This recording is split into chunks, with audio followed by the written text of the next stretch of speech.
Bande Bokoto, ça c'est l'ingénieur Moïse Moketu Lungumbolo, ingénieur de Tozawana. Bokoto, l'air est grave, Mboa, Swimboa, peuple zaïrois, Mboa, Swimboa, na momoyo Lazaro Sabine Yindi, Mboula Peso Beta na Kisasa, l'air est grave, Oeza urgence, Steve Manungwen, Eza urgence, Yalora Sokoko, Ezali urgence. Bokoto.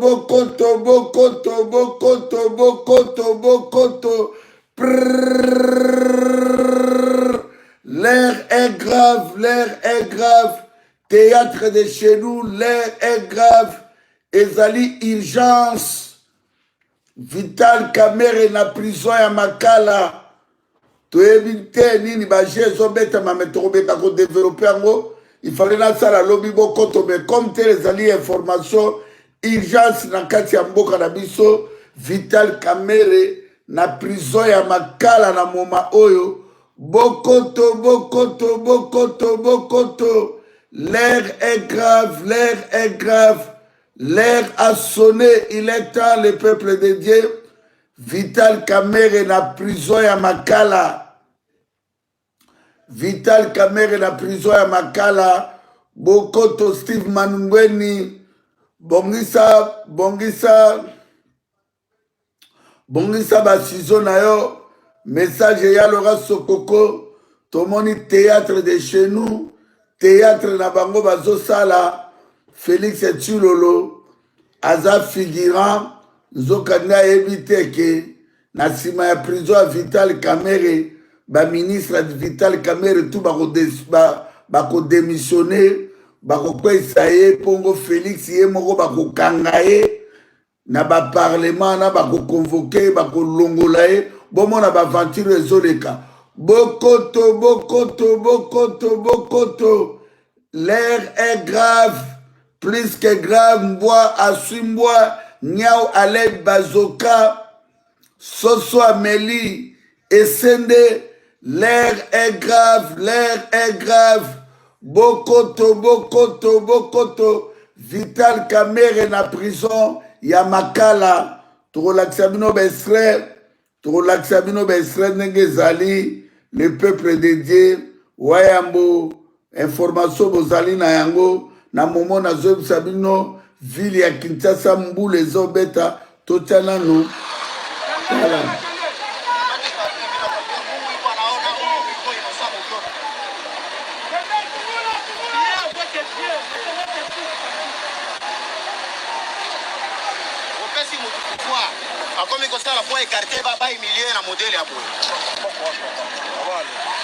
Il a prouvé tous les documents sont corrects et parfaits. Et il n'a jamais volé dans sa vie.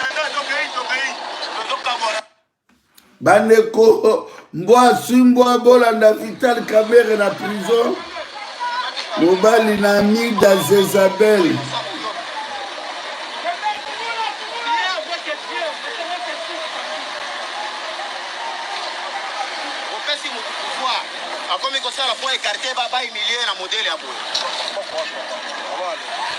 Il a prouvé tous les documents sont corrects et parfaits. Et il n'a jamais volé dans sa vie. Bandeko yango wana Bokoto bolanda.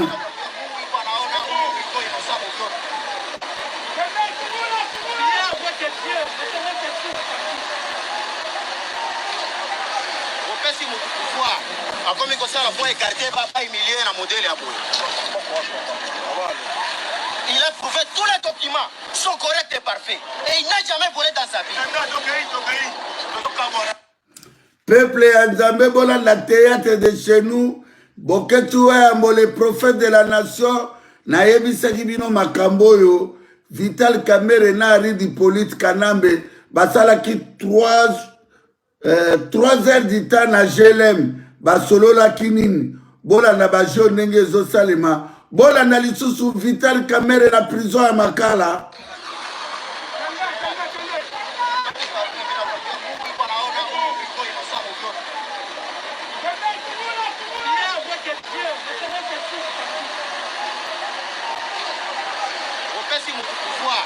akomi kosala po écarté ba humilier na modèle ya boye. Il a prouvé tous les documents sont corrects et parfaits et il n'a jamais volé dans sa vie. Bandeko nayebisaki bino l'air est grave.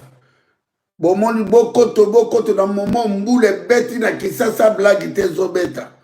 Vital Kamerhe na prison à Makala. Ba piéger Félix et Tshilolo. Bokomona makambo ezoleka peuple de Dieu.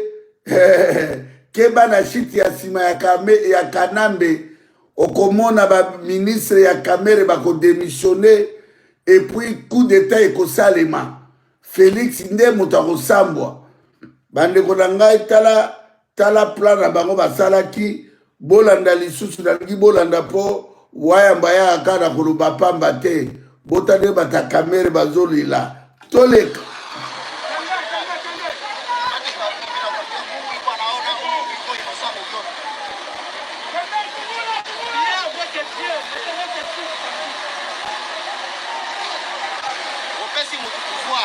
Akomi kosala po écarté ba humilier na modèle ya boye. Il a prouvé tous les documents sont corrects et parfaits et il n'a jamais volé dans sa vie. Donc bandeko mboka ndenge toyebisaki bino bitumba il fait tokabwana na batuti oyo il fait tokabwana na Félix et Tshilolo. Bandeko na ngai bomoni bino moko batéâtre na bango noma etali biso te. Biso mission na biso yali kokanga na Félix na Barwande na Kamerhe wana bande kutotana no Zaire beta po yango soke beti obomona makambo ezoleka bokomona lobi ekoyinda mikolo yo ekozala somo na ville ya Kisasa wana bokomona bande konangai toyebisa bango bayibaka pouvoir ya peuple te mbwa asui mbwa toyebisaki bato bamonaki yango liseki yango oyo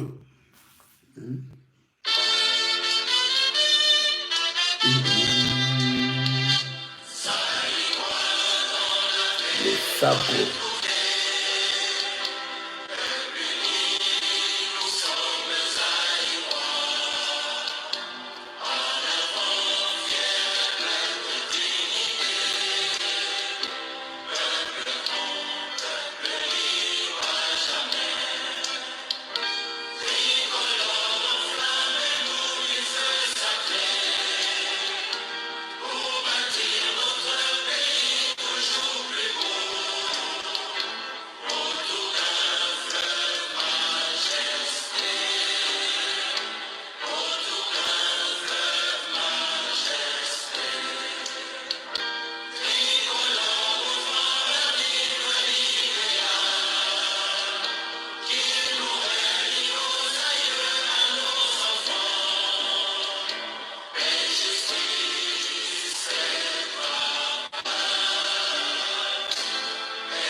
Merci Seigneur Dieu Tout-Puissant, le créateur des cieux, la terre, Tata Nzambe yo moko, osalaki mabele wana, tolandaki mwana na yo, koko na yo, mwana no molimo Davina, asi apesaki ba prophétie, tolandi bato ndenge na ndenge ba pesaki ba prophétie, toyebisaki bino 2020 oyo ezali année ya libération ya mboka na biso, tolobaki 2020 ezali ya année ya espoir.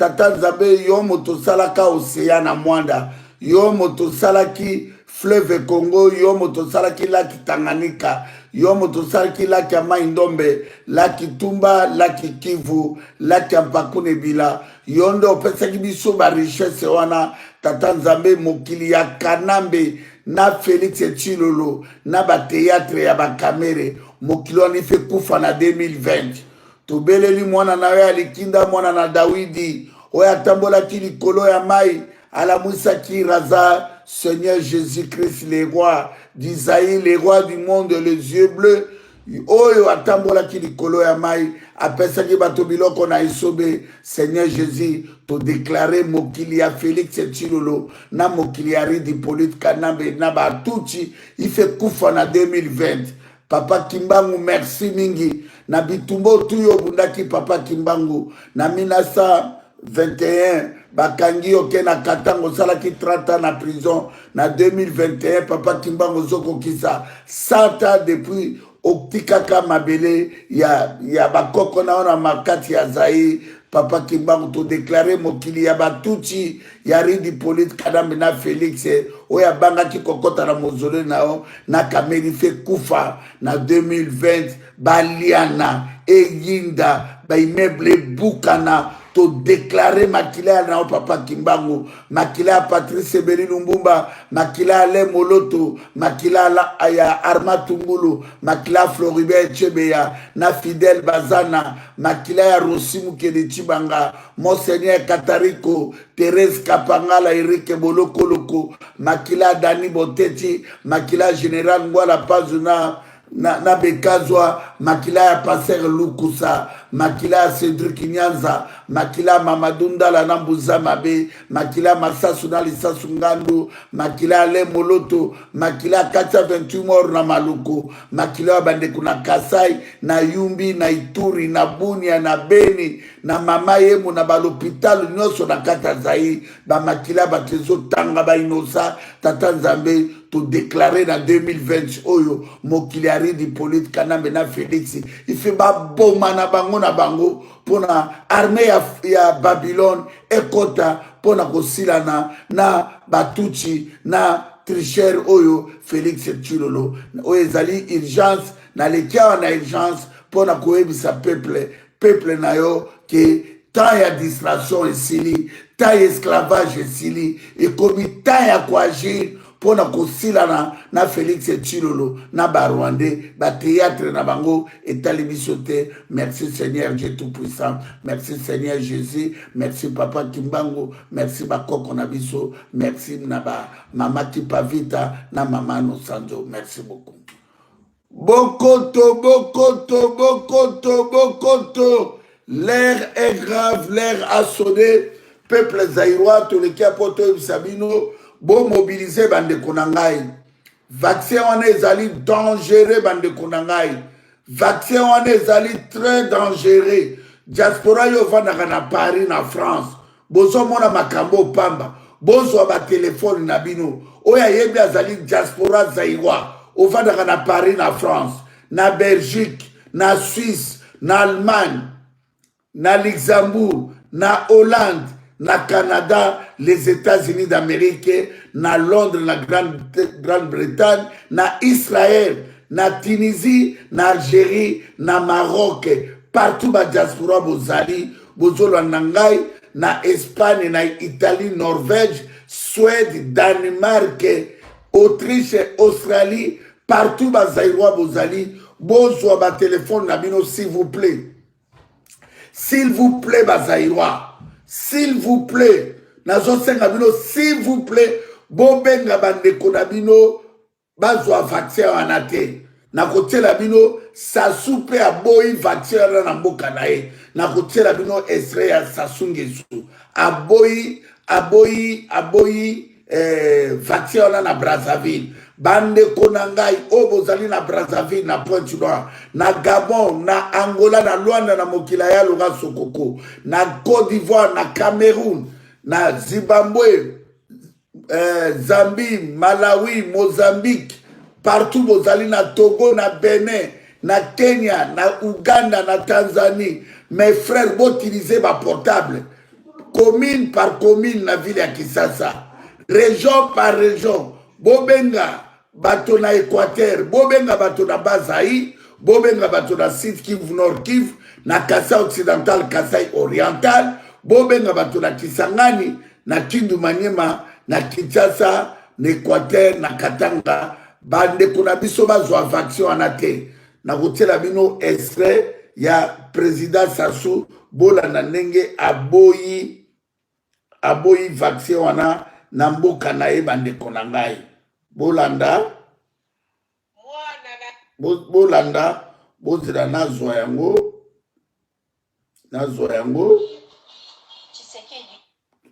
bolanda yango bozela bandeko na ngai bozela mwa moke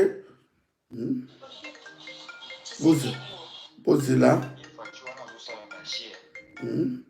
Bande kuranga l'air est grave. Allô Bokulaka. Ah. Les ministres et affaires sociales et affaires foncières a aussi démissionné à Caméré. Bande konanga ministre n'est pas eu démissionné. Bango tout ba démissionné tozo kedaskoyo ne sikango yepe Félix azana ba militaire te bokomo na makambo izole kawana na butu ya lelo eza kuyinda bande konanga na zo ebisabino botiaki tembeke l'air est grave na zo ebisabino bozomo na ngo pamba bomona siko vérité ya makambo. En tout cas, ici au niveau du... Bande konazotela bino Denis Sassou Nguesso président à Brazzaville. Bolanda président Sassou na audio nazanango s'il vous plaît bande konanga tout bozana ligne na remercier bino mingi bozala fidèle na Bokoto TV bo s'abonner ebele pe bo se cliquer bozala ba membre officiel ya Bokoto TV Bolanda président Sassou nenga boy vaccin. La maîtrise du virus ne dépend pas que des autorités, c'est aussi la population qu'on doit responsabiliser au maximum. Bon, c'est un sujet.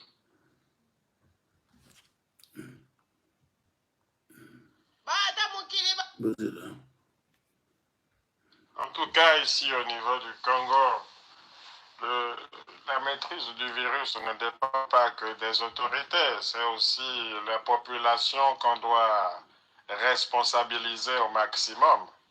Bon, c'est un sujet très délicat, surtout avec ces histoires de vaccins dont j'ai entendu parler. Je me suis renseigné un peu à gauche, à droite, auprès des amis qui sont des médecins un peu partout, et ils m'ont dit, bon, les laboratoires, effectivement, ont suggéré l'expérimentation du BCG, qui visiblement est un vaccin qui a déjà fait ses preuves de par le passé. Mais le problème, c'est qu'avec tout ce qu'on entend, la vigilance des Africains, elle a triplé. Et on ne peut pas se permettre en tant que chef d'État, surtout pour nous, en Afrique centrale, on ne peut pas se permettre de nous mettre en porte-à-faux avec ce que veut la population.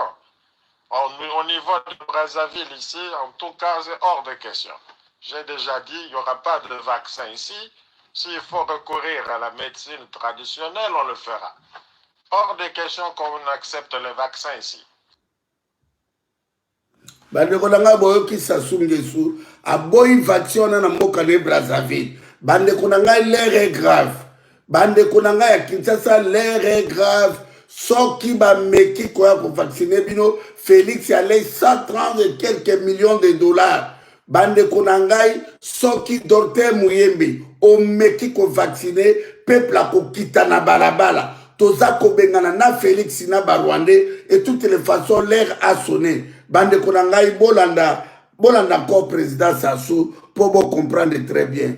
En tout cas, ici au niveau du Congo, la maîtrise du virus ne dépend pas que des autorités, c'est aussi la population qu'on doit responsabiliser au maximum.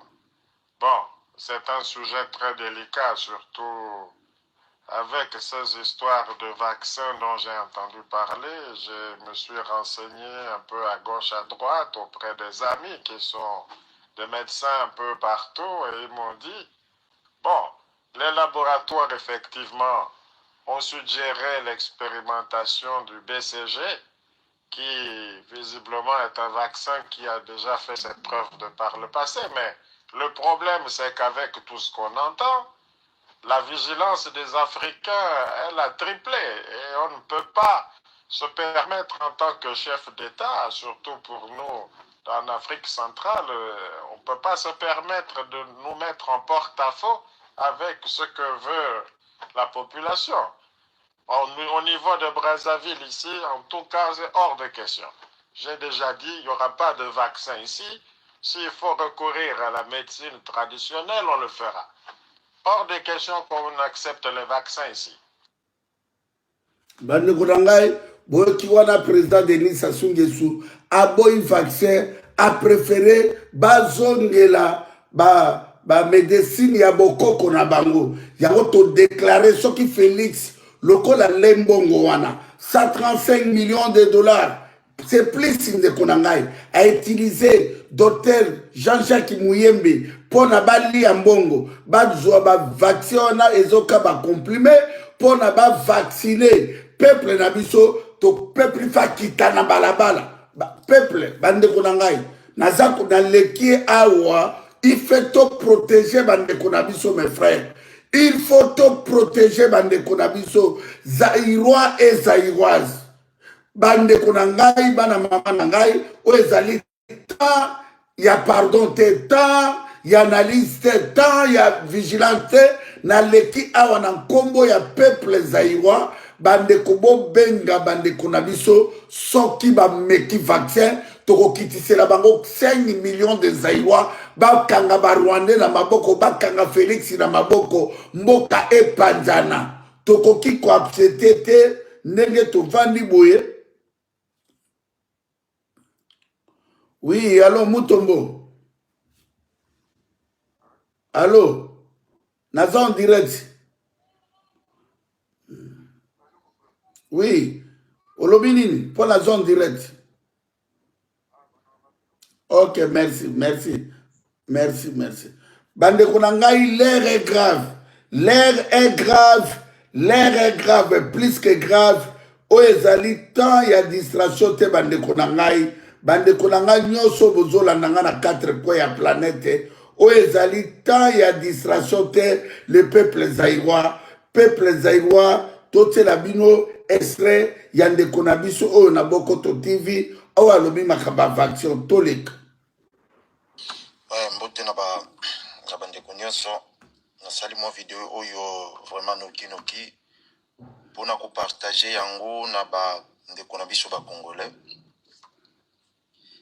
que tosala attention pour batu bazozela ke mindele ba kotinda vaccin oyo ordinaire oyo toyebi ke il faut kosala mulongo batubio na loboko non bato toza na bango ami soki bakie na nini na ngai ya Facebook na tie nini moko boyo ezolakisa ke bazoprepare vaccin oyo ekozala ya komela neti Novalgine normal donc bakopesa biso yango neti mpona motu mpasi boyeboye nzoka eza vaccin mobimba ezalaki produit na San Francisco sikoyo bazali nde koluka place akokendo sala ba test donc nazako benda attention na bino ke bokeba na biloko oyo bandeko na biso na Kinshasa na Congo en Afrique mobimba bakobanda kopesa biso neti mpona angine mpona keba ezali vaccin oyo bazali koteste donc bo signaler bandeko na biso nyonso na Congo il faut bamela soki malade il faut bamela kisi oyo bayebi bamemela bango te bakisi moko boyo te eza pe kaka neti Novalgine eza pe kaka non bamela yango te donc bamela bakisi oyo bayebi po bino moko bomoni mondela aza lisuku mibomba te akomi koloba vérité ke ceux qui ba africain bakufi na batete c'est mieux que mondela akufa donc boy signaler bandeko na bino ke bakosala injection normale te pona ba vaccin ekozala ba vaccin moko ya koavale donc mbuma omeli donc bato yo tozana bango ami na Facebook soki bakoti bakomone loko yo na za koloba ok nga naza na page Facebook te donc yango wana na lobi na bino bo partager message oyo bo partager vidéo te mais bo partager message na batu misusu oyo bino boyebi na Afrique bakeba vaccin oyo kozala ya mbuma eza ya mbuma eza ya kochuba te eza ya mbuma partager merci bandeko na ngai l'air est grave bandeko na ngai tozwa conscience diaspora bozali dernier espoir ça fait ba diaspora baza na Europe na Chine na ba Israël na ba Corée du Nord, Corée du Sud, Japon, na Pologne, bazali na RSS, botika kosakana na makambo oyo ya vaccin. Botika kosakana nango vie ya bandeko na biso en danger mes frères. Peuple nino akoki koyoka te ya loga sokoko. Ya loga sokoko. Peuple nino bakoki koyoka te. Naza koleka awa. Nga na yawa banalise te. Na yawa ba hypothèse te. Naza koyebisa bino gravité. Soki bino ba diaspora. Bosali mobilisation te. Kobana bana to bandaki ba video. Kobana bokota na bokoto TV. Bolanda Davina Bokechu. Bande konanga bolanda mwana na bino ya mwasi makamba lobi ya minene na batebele badeki na kata bokoto TV bazole. Chaîne oyo ezali lokola ba chaîne na bino ya banalise te. Chaîne oyo ezali ya ba hypothèse te. Chaîne oyo ezali chaîne ya vérité. Et tant que je suis vivant, je resterai vivant dans ce monde. Na kotika la fidèle na Nzambe, fidèle na bino peuple zaïrois. Bo fungwa ma peuple zaïrois. Bo benga ba famille, mongonga ekoki l'air a sonné. Ngonga ekoki ya libération ya mboka na biso. Monde est bloqué. Na likolo ba avion ezate. Na ba autoroute vide. Na ba ville morte. Ville de fantômes. Bande konangai. Boyoka makambo ngai ndeko na bino boketu wayambo naza koyebisa bino botika bavanti na mabele ya zai toza na mabele moko bato oyo bazo dirige mboka na baza ya biso te Félix Etshilolo aza ya biso te bavanti ya Félix na kamere tali biso te mes frères bokomona makambo ezoleka wana bokomona bandeko na ngai kala te kanambe akobloke Félix bazolongola Félix bokomona masase kobetama na ville ya Kisasa coup d'état ezosalema wana kala mingi te bandeko na ngai bokota na batéâtre ya Vital te o Félix akangi kamere bomona ça c'est le théâtre bokomona kobanda butu ya lelo Chilobi bokomona kamere wana busa kobima na ye et puis ministre soki ya faire fonciel ya caméra démissionné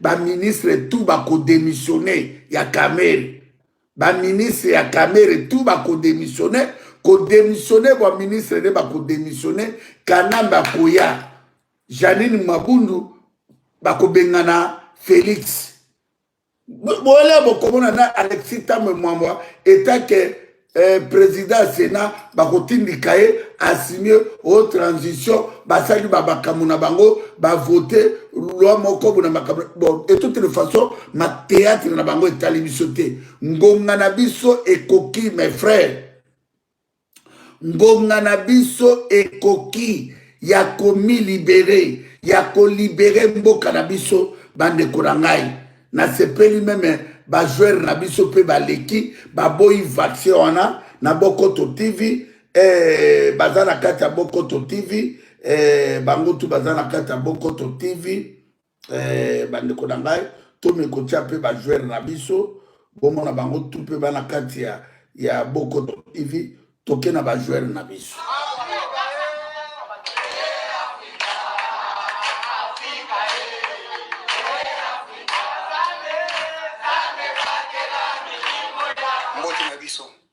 ezanga trésor lwalo tolobi non mpona mangwele ya coronavirus na mboka na biso e Afrique mobimba kobosana te kosokola maboko na savon esika ozali tombola loboko tofina bouton non vaccin. Bonjour, c'est Paul-Joseph Pokou. Je dis non pour la vaccination contre le Covid-19 au Congo. Je suis Abel Tamata. Nous disons non pour la vaccination au Congo contre le Covid-19. Bonjour, c'est Youssouf Moulumbu et je dis non à la vaccination au Covid-19 au Congo. Bonjour à tous. Nazaneskas Kebano. Tolobi non pour la coronavirus na mboka na biso Congo mais pe na Afrique nyoso pe. To fini bouton. Mbote na bino nyoso tu nga naza Jordan Botaka tolobi non pour na mangwele ya coronavirus. Kobosa na te kosukola maboko na savon régulièrement. Bonjour, je suis Ziko Tumba. Je dis non au vaccin Covid-19 au Congo. Non au vaccin Covid-19 en Afrique. L'Afrique n'est pas un laboratoire d'expérience pour le bien-être des Blancs. Nous ne sommes pas des cobayes. Merci. Bandeko na ngai mobilisation esalemi kitoko. Bandeko botindelaka ba famille ba mbongo na Kisasa. Boyoka bobanga bandeko na bino te, boyebisa bango bazwa vaccin wana te, bazwa te, bazwa vaccin te, bazwa vaccin te. Oui, allô Aaron. Aux un message, on a 2 minutes. À l'épaisse. Loba. Ok, à tout à l'heure. Ok, merci. Ok. Bande Konangai, l'air est grave. L'air est plus que grave, Bande Konangai. L'air est grave, Bande Konangai. Oezali taya ya distraction te. Ba mindele ba bengi biso ba kobai. Ba mindele ba bengi biso ba chimbiliki. Ndeko nangai koma bato bazo kufa na France, na Italie, na Espagne, na les États-Unis, partout na ba Londres. Pourquoi ba vacciner bango te? Bola na mondelo yo, oya zolo ba ife ba vacciner ba la test d'Afrique. Tolek. Que l'Afrique doit se sacrifier pour le bien des Européens. Il y a quand même ça. Bon, dans le sens, ils sont à labo à ciel ouvert, je pense qu'ils peuvent largement se sacrifier. De toute façon, dans quelques années, ils seront en surpopulation. Donc, pourquoi ne pas en sacrifier quelques-uns? Parce que c'est pour le bien des Européens.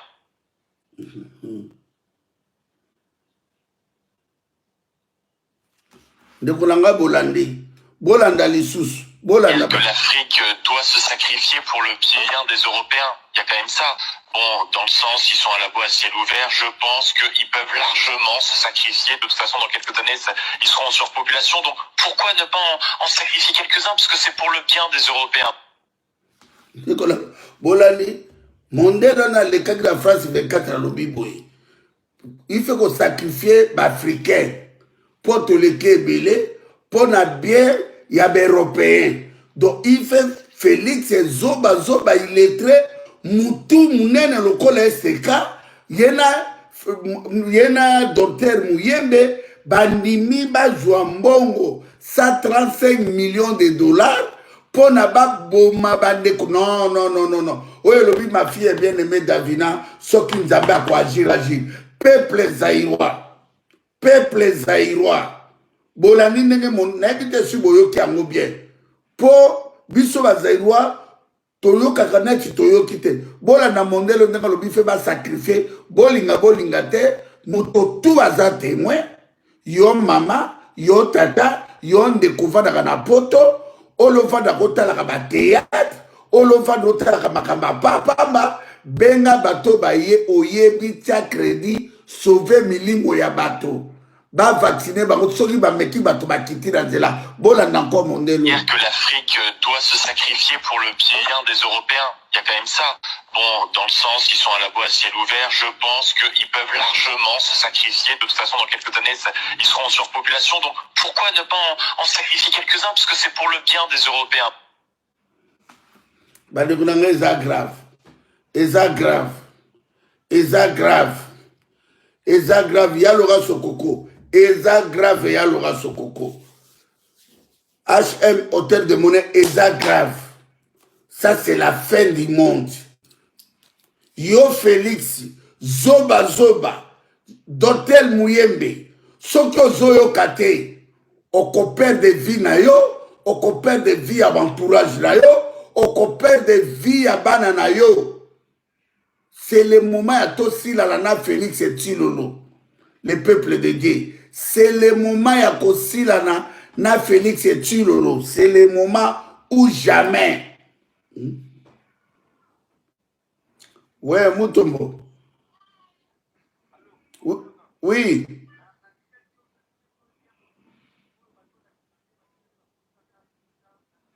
Ok, dans l'accent, merci. Ok. Ok, merci. Merci. Bandekolanga bomona lelo ezali journée ya makambo. L'air est grave, Bandekolanga, l'air est grave. L'air est grave, Bandekolanga. L'air est grave, bandeko na ngai.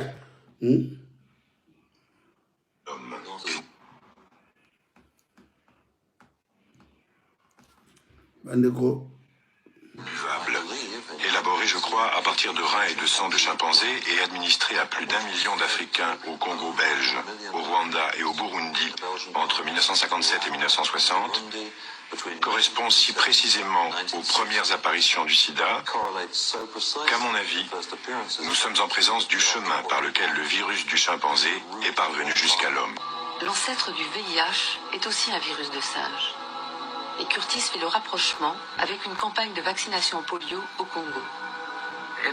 Je me suis penché sur la campagne de vaccination anti-polio menée par le docteur Koprovski dans l'ancien Congo belge, entre le milieu et la fin des années 50. J'ai axé mes recherches sur cette campagne à cause de la coïncidence géographique. C'est en effet dans la même région que les chercheurs situaient les débuts de l'épidémie de sida chez l'homme. Et cette fameuse région d'Afrique est justement l'épicentre de l'épidémie du sida. La thèse de Curtis va secouer la communauté scientifique, car elle met en cause un des leurs, un chercheur de renom, pionnier de la lutte anti-polio, Hilary Koprovski. Koprovski, lui, choisit l'Afrique, et un pays en pleine expansion, le Congo belge, longtemps propriété du roi Léopold et joyau de l'empire colonial. Avec ses mines de diamants et surtout d'uranium, le Congo fait partie d'accords commerciaux entre la...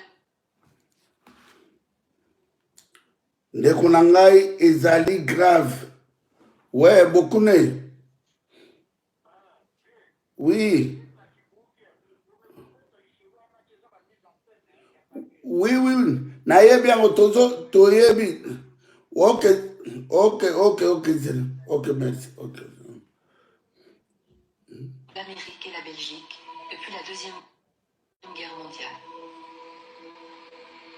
Mais c'est aussi et surtout un pays dont l'infrastructure sanitaire est parmi les mieux organisées et les plus modernes d'Afrique. L'Institut Princess Astrid est un des laboratoires médicaux les plus importants et les plus complets de l'Afrique centrale. Il dispose d'un personnel nombreux et d'un matériel ultramoderne, tant pour l'exécution des analyses courantes que pour la recherche scientifique et la préparation de vaccins et sérums utilisés dans la lutte contre diverses maladies infectieuses. La sollicitude des services officiels s'étend spécialement aux enfants, l'avenir même du pays. Dès l'école, tous les enfants sont soumis à des examens médicaux et à cette occasion reçoivent un carnet de santé, véritable fiche d'identité sanitaire.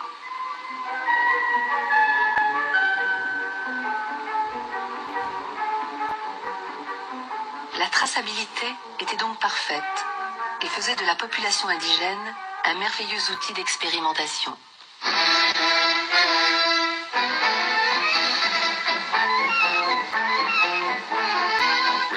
Au Congo, retour au calme politique après les récentes perturbations. Léopoldville s'engage dans une lutte sans merci contre la paralysie infantile.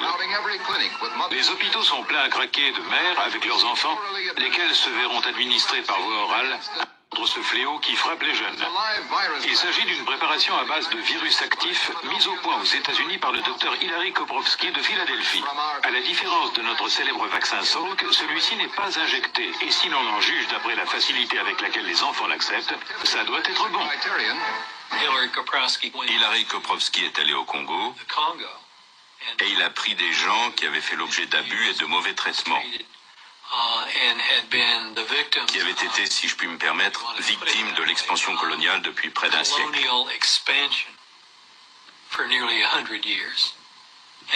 Il s'est servi d'eux. Je ne crois pas que quiconque à l'époque se soit soucié de l'aspect éthique de la question. L'occasion se présentait, c'était légal, c'était autorisé par le gouvernement belge, ils y sont allés, ils ont fait leur boulot, un point c'est tout. Pas de quoi en faire toute une histoire.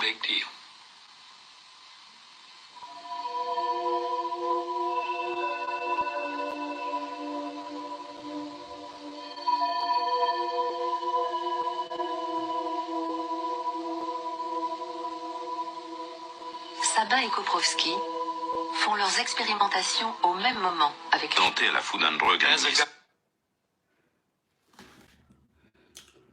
bandeko na ngai soki totelemi te tozali responsable biso tout soki toagir te tozali responsable biso tout bana mboka oyo bozolanda nga na ligne bozozwa makambo bavantir tala na 1956 bakenda kopesa bandeko na biso sida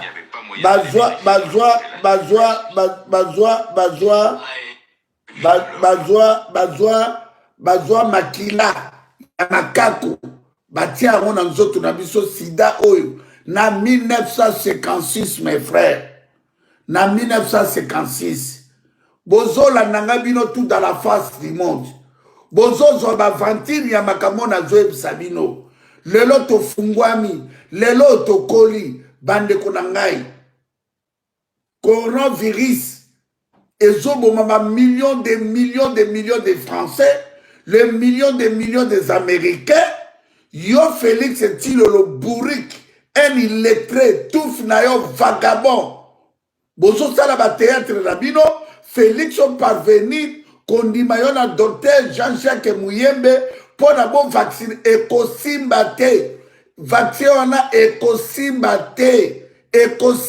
te diaspora bo jouer rôle na butu oyo na tongo na midi botika na ko benga na bato na ba WhatsApp boto ba WhatsApp na bino bo utiliser ngo na ba famille bazana mboka botika nano ko benga bato na ba WhatsApp makambo yango l'air est grave plus que grave makambo yango yo bandeko na ngai l'air est grave yango na bisimino makambo na lekaki na chaque na lekaki parce que ça urgence ya théâtre bandeko na ngai makambo ya kamere o batie na prison wana ezali théâtre bandeko na ngai ezali théâtre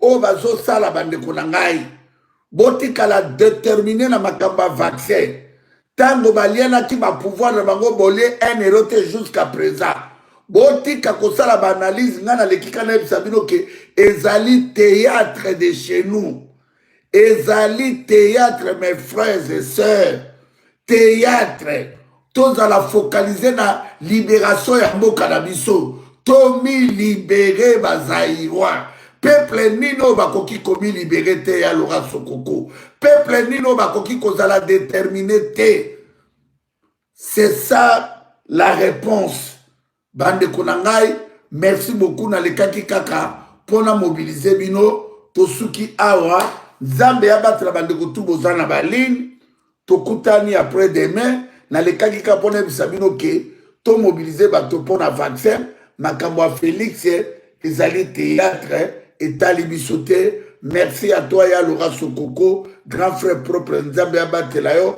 merci à Engambe Sayo Asoba beau-frère propre, merci à Maman Didi Asuta Mabolongo Inda, merci à Davina, merci à Yachance, Bananangai, Cédric Ryan, Nzababa Telabino, Koko Nanga Jefte Mouluba, Nana Koko Mouluba Tibal Nanda Yoko Kokangai, Nana Koko Nangai, Ana Makila 50, Yakasa Occidental, Makila Moussou 50, et Outi Nambandaka, makila mosusu kota Mama Didi nakula blende eza koyinda. Merci beaucoup ya Laurent Sokoko HM Hôtel de Monenza Babatela tozo zila makambo to représenter 3 Mercedes cadeau ya Laurent Sokoko salingai ba Mercedes a solo au pinda vanda ya cher bokomona. Merci à Laurent Sokoko 3 Mercedes ya Laurent Sokoko c'est n'a pas l'impression. Merci beaucoup, ya Laurent Sokoko. Merci.